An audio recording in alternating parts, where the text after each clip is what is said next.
2017 में जब योगी आदित्यनाथ चुनावी चेहरा भी नहीं थे, जब बीजेपी मोदी के ही चेहरे पर चुनाव लड़ रही थी, तब नरेंद्र मोदी को बाहरी साबित करने के लिए उत्तर प्रदेश में अखिलेश यादव और राहुल गांधी यूपी के लड़के बनकर घूमे। लेकिन नतीजा क्या हुआ?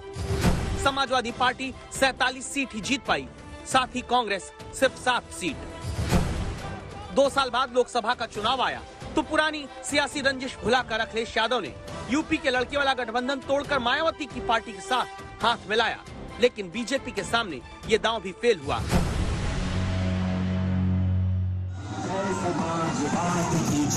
इसीलिए इस बार विजय रथ यात्रा लेकर निकले अखिलेश यादव पहली रणनीति अपनाते हैं, बड़े दलों से दूरी की।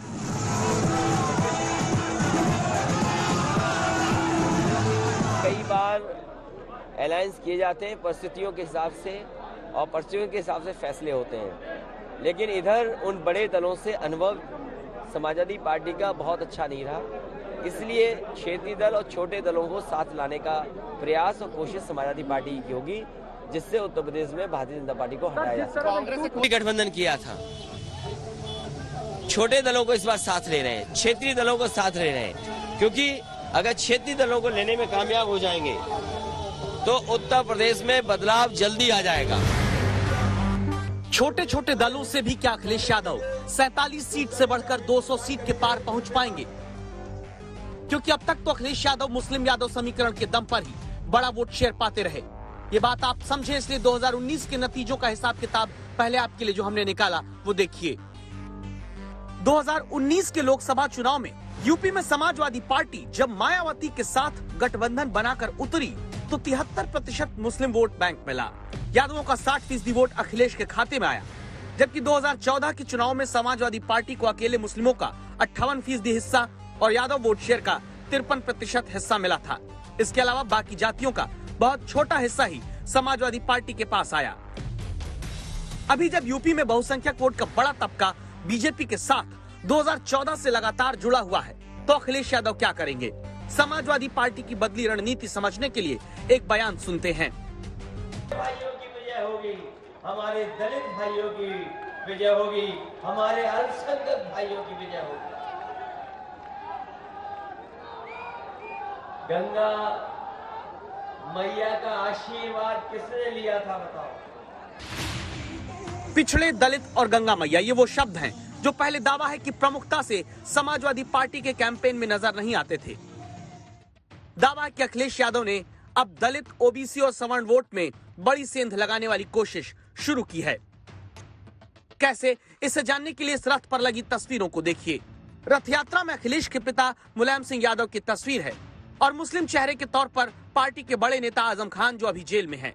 बदलाव समाजवादी पार्टी अब ये ला रही है कि 2018 में पहली बार जो समाजवादी पार्टी अपने दफ्तर में बाबा साहब भीमराव अंबेडकर की मूर्ति लगाती है, अखिलेश यादव का वही दल विजय हासिल करने के लिए दावा है कि पहली बार समाजवादी पार्टी में बाबा साहब के नाम का प्रयोग करते हुए बाबा साहब वाहिनी बनाता है। इसको बनाने के पीछे जरूरत क्या है?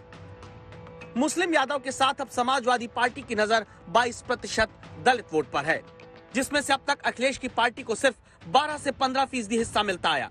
लेकिन दलित वोट का शेयर बढ़ाने के लिए समाजवादी पार्टी दावा है कि मायावती की कोर जाटव वोट पर दांव लगाना चाहती है। अब तक अखिलेश की पार्टी को जाटव वोट शेयर में से 4 से 6% हिस्सा ही मिलता आया है।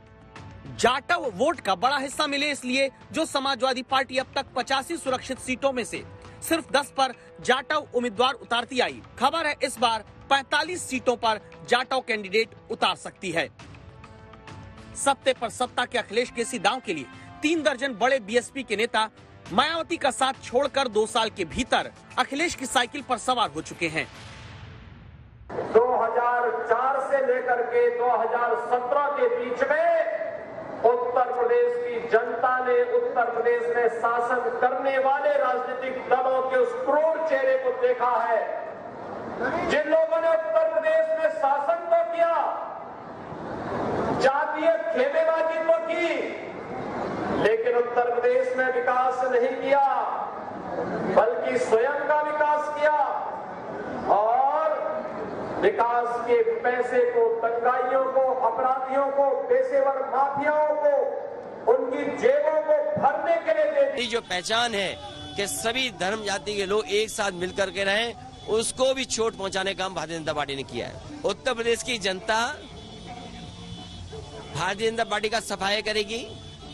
समाजवादी लोगों ने जो काम किए जनता के बीच में, वो आज भी याद है उन्हें। नई हवा है, नई सपा है, नई हवा है। 2014 से 2019 के बीच 3 बार लगातार मात खा चुकी समाजवादी पार्टी के लिए चुनौती आसान नहीं। अखिलेश यादव इस बार अपने परंपरागत जातिगत समीकरण को तोड़कर नई हवा है, नई सपा है के नारे के साथ प्रचार कर रहे हैं। नई हवा है, नई सपा है, नई हवा है। MY समीकरण में जो मुस्लिम यादव होता था, उसे भी महिला युवा बताया जाने लगा है। क्या नए समीकरणों के सत्ते से सत्ता वाकई अखिलेश यादव को मिल पाएगी? कुमार अभिषेक, लखनऊ, आज तक। नई सपा है, नई हवा है, नई सपा है।